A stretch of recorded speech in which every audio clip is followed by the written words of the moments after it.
परमात्मा कहते तुम्हारा जीवन, तुम कहां फूले फिर रहे हो इस काल के लोक में, आप जी का जीवन इतना ही है कि जैसे मोती ओस का, ऐसी तेरी आव, ऐसी तेरी सतिथि है।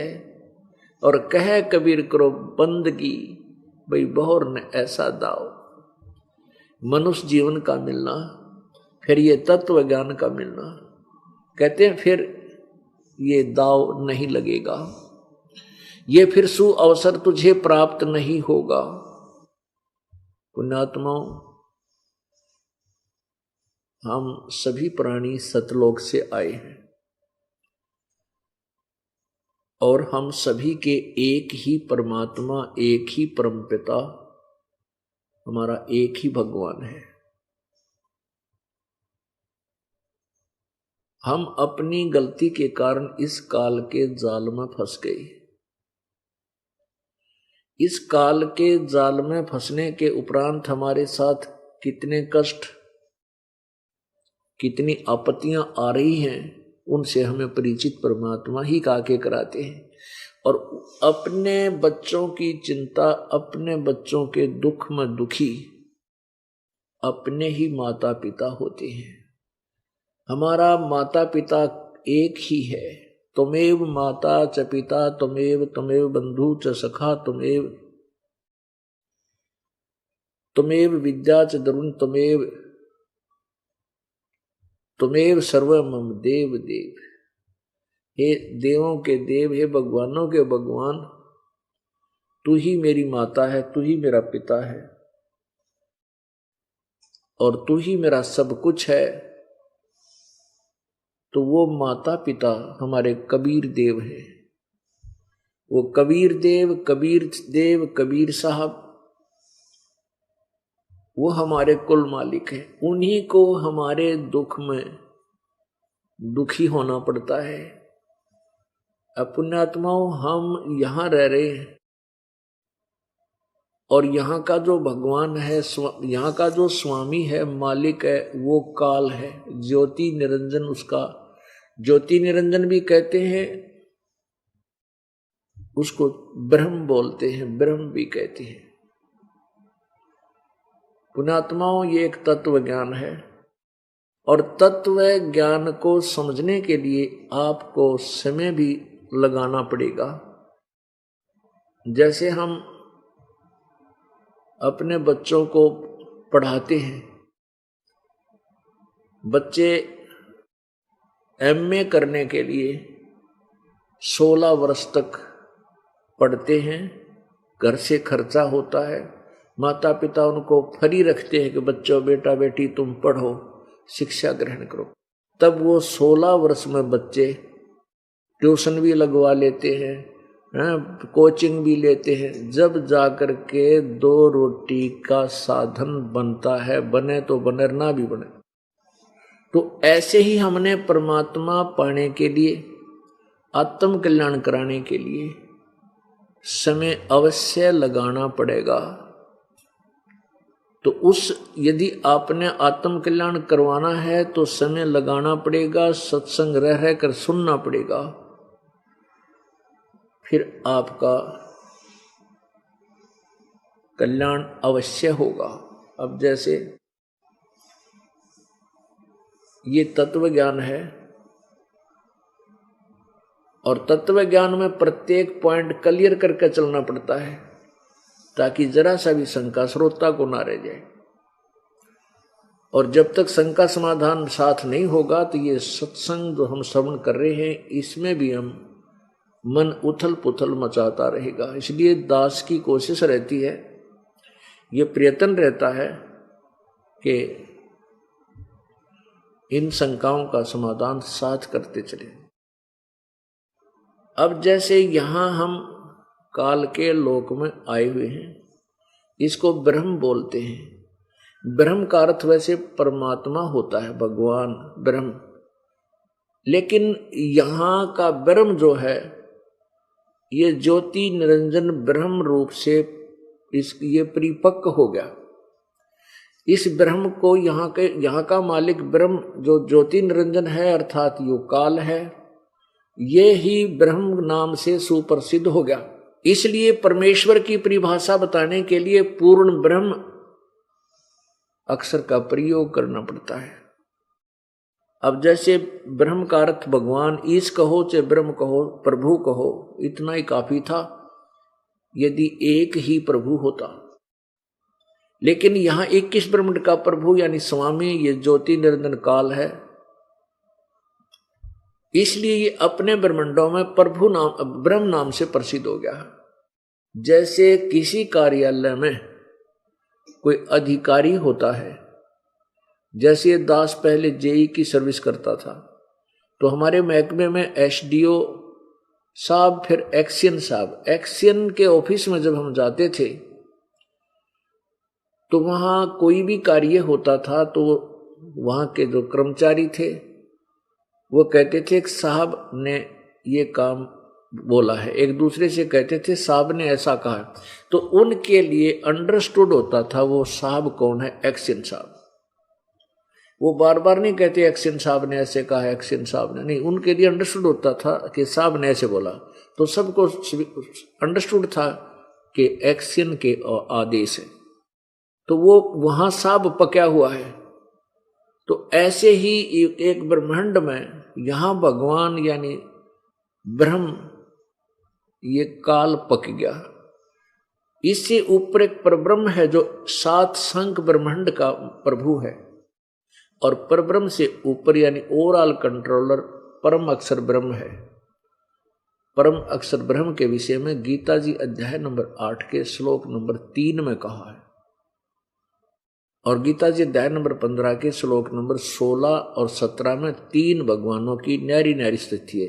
एक क्षर पुरुष कहो, पुरुष कहो चाहे ब्रह्म कहो, पुरुष माने परमात्मा, क्षर पुरुष ये क्षर ब्रह्म, अक्षर पुरुष अक्षर ब्रह्म यानी परब्रह्म, और तीसरा परम अक्षर ब्रह्म अर्थात परम अक्षर पुरुष, पूर्ण परमात्मा, पूर्ण ब्रह्म। ये 3 स्थिति, जो पूर्ण ब्रह्म है, जो परम अक्षर ब्रह्म है, वो असंख्य ब्रह्मांडों का ओवरऑल कंट्रोलर है, इंक्लूडिंग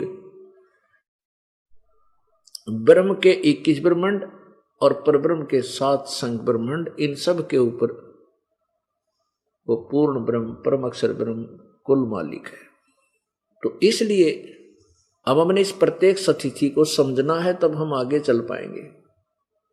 इस काल भगवान की स्थिति समझाने के लिए परमात्मा ने क्या उदाहरण दिया है कि इस काल के लोक में आप देख रहे हो कि बुरा हाल आपका, अपना पिता अपने बच्चों को ऐसे दुखी नहीं कर सकता, किसी की टांग कट रही है, किसी का बेटा मर गया, किसी की बेटी मर गई, किसी का कैंसर होगी, किसी को अधरंग मार गया, कोई कुत्ता बना रखा, कोई सुअर बना रखा, क्या खाता है वो।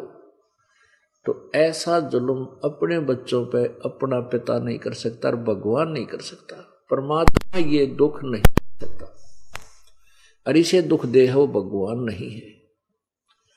पुण्यात्मा, इस काल के लोक में हम फंस गए। इस काल के लोक में फंसने के उपरांत यहां पर हमारा कर्म प्रधान बना दिए इसने। काल के लोक में फंसे तो हमारा, ब्रह्म के लोक में आए तो हमारा कर्म लगे। सतलोक में कर्म नहीं है, वहां कोई भी काम नहीं है, वहां किसी प्रकार का भी कोई काम नहीं है, कर्म नहीं है, ना कोई पाप होता है। वहां सदाबहार वृक्ष हैं, अमृत आहार है, अमृत के सरोवर भरे हुए हैं। वहां कोई राग नहीं, कोई द्वेष नहीं, कोई भाई बंटवारा नहीं, किसी चीज का कोई अभाव नहीं, कोई मन में दोष नहीं। तो हम वहां रहते थे। अब उस सुख की तलाश हम यहां करने लग गए। इस काल ने हमारे को ऐसी जगह डाल दिया।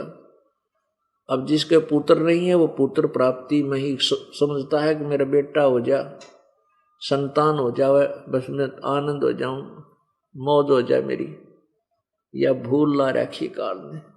जिनका संतान है उन्हें पूछ, उनसे पता कर लो वह कितने सुखी हैं और कितनी मौज से उनकी यहाँ पर। अब संतान है, वो सोचा है भगवान मेरे बालक बड़े हो जाए, इनका शादी कर दूं, इनका बच्चे हो जा, फिर मैंने मौज हो जा, आनंद हो जा। इन बुजुर्गों ने, वृद्धों ने पूछ लो, जिनके पोते पोती भी हो रही है, दोते दोती हो रही, इनकी कितनी की मौज से। यहां सुख नाम की चीज नहीं, 21 ब्रह्मांड में सुख नाम की चीज नहीं। ब्रह्मांड की सो आग लगी है, और ये कृत्रिमबाजी सभी ठगी है। परमात्मा कबीर परमेश्वर जी हमें इसीलिए बताते हैं कि झूठे सुख को सुख है, ये मान रहा मनमोद, ये सकल जबीना काल का, और कुछ मुख में कुछ गोद। इस काल की परिभाषा बताते हैं कि जैसे कसाई बकरे पालता है, उन बकरों को पूरी सुविधा देता है, बकरे और बकरियों को पूरी सुविधा देता है, उनके गर्मी सर्दी से बचने के लिए उनके ऊपर कुछ झोंपड़ी आदि का प्रबंध भी कर देता है। साथ में लंबे चौड़े चरागाह भी खरीद कर उनके लिए रखता है, तालाब भी रखता है जहां वो जल पी लेते हैं, उनकी खूब केयर टेक करता है, देखभाल करता है। तो वो अबोध प्राणी उस काल उस कसाई को अपना दयालु स्वामी मान लेते हैं। किस दृष्टिकोण से? कि इसने हमारे को कितनी सुविधा दे रखी, कितना बढ़िया जल की व्यवस्था, आहार की व्यवस्था, चारा की व्यवस्था, गर्मी सर्दी से बचने की व्यवस्था, और पता नहीं कितनी बार आकर हमें संभाल रहा है। तो इस कारण से वो अबोध प्राणी बकरे और बकरी उस कसाई को अपना दयालु स्वामी समझकर जब वो आता है उनके बाड़े में, उनके स्थान पर, उसकी तरफ भाग लेते हैं प्यार से।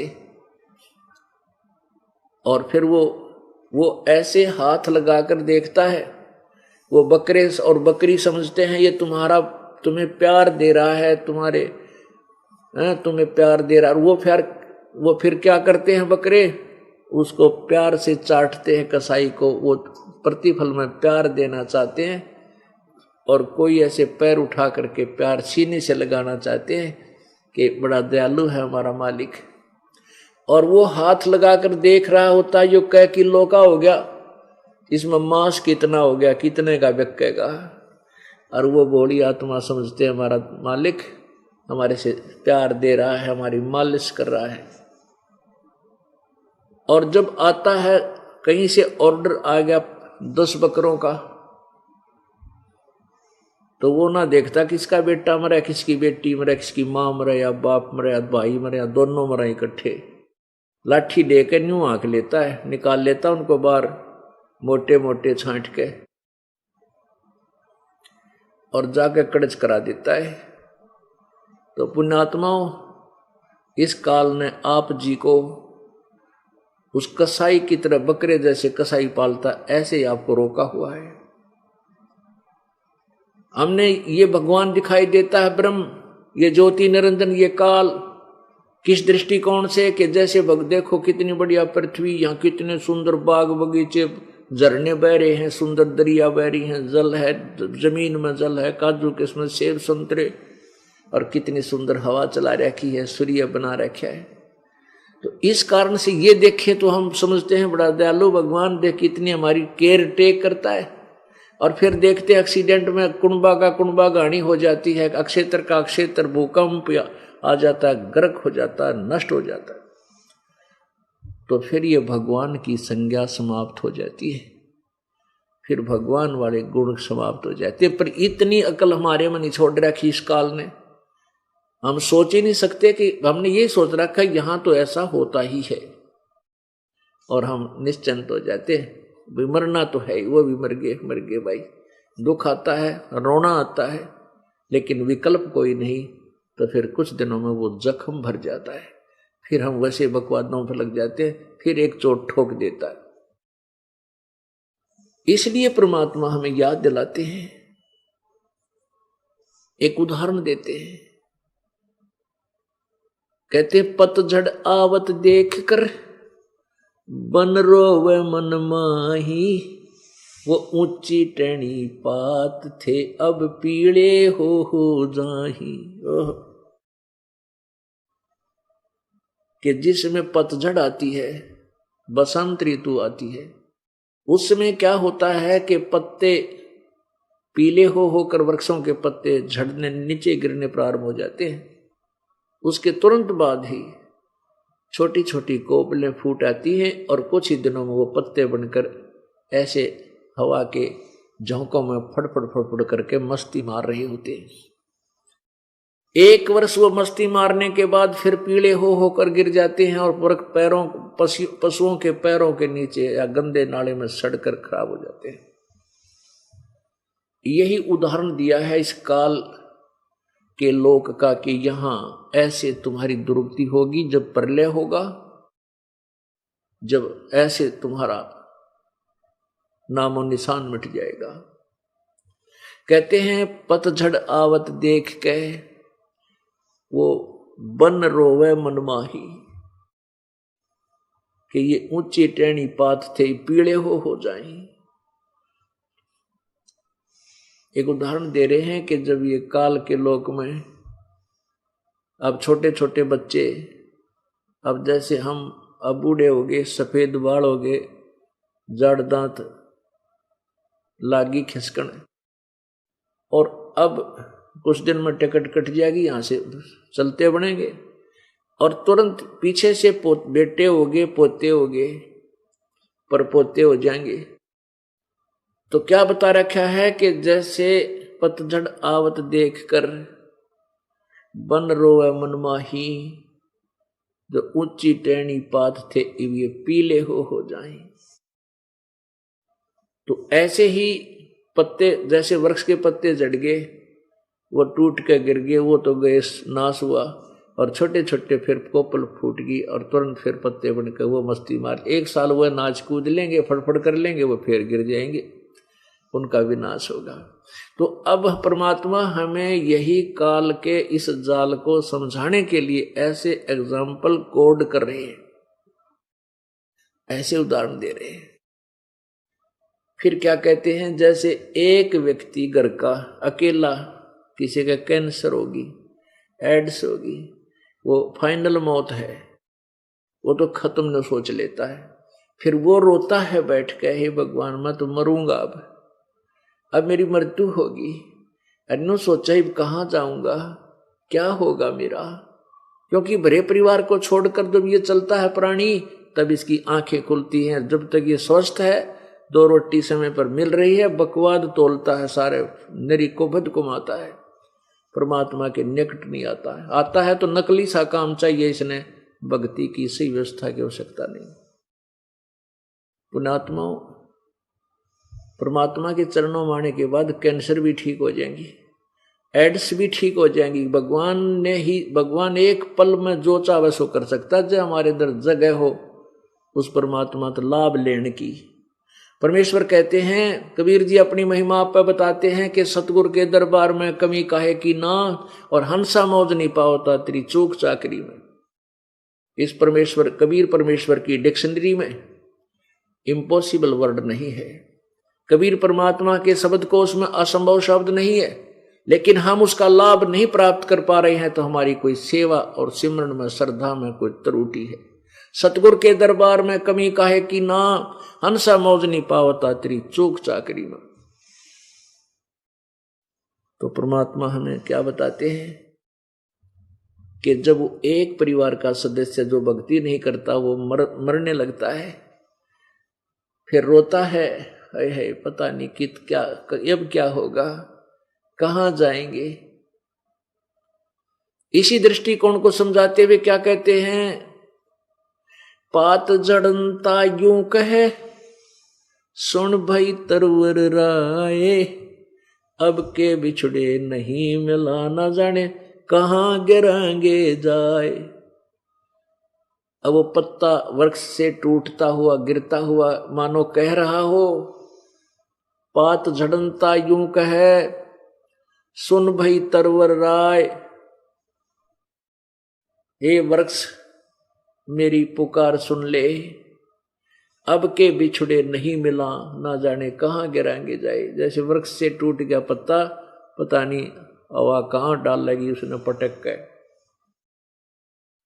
अब वो जैसे एक व्यक्ति मृत्यु को प्राप्त हो रहा है, दूसरे व्यक्ति उसके पास बैठ जाते हैं, स्त्री पुरुष, वो फिर रोता है, सब समझाते हैं भाई सब ने मरना है, ये तो कोई नहीं रहेगा, एक दिन सब ने जाना है, हम भी मरेंगे। यानी उसको संतुष्टि देते हैं कि ज्यादा दुख मत पाओ, तो मृत्यु तो होनी ही होनी है। तो यहां वो वृक्ष कहता है, मान लीजिए जैसे एक परिवार का सदस्य है और इस बड़े पूरे परिवार को त्याग कर जब चलता है तो उसके लिए क्या बढ़ती है। परमात्मा कहते हैं हिड़की दे दे रोएगी सुरता जब तू चलेगी अकेली। आत्मा को कहते हैं परमात्मा कि जब तू शरीर छोड़कर पूरे परिवार ने, जिसने सारे न अपना मान रही थी, दिन रात पड़े नहीं था, एक पल की चैन नहीं थी और भगवान भजन की फुर्सत नहीं थी तेरे पास, तो उन्होंने कहते पछाड़ खा पड़ेगी, टक्कर मार मार कर रोएगी जब सारे सब कुछ त्याग कर चल पड़ेगी जिसको तू अपना माने बैठी है।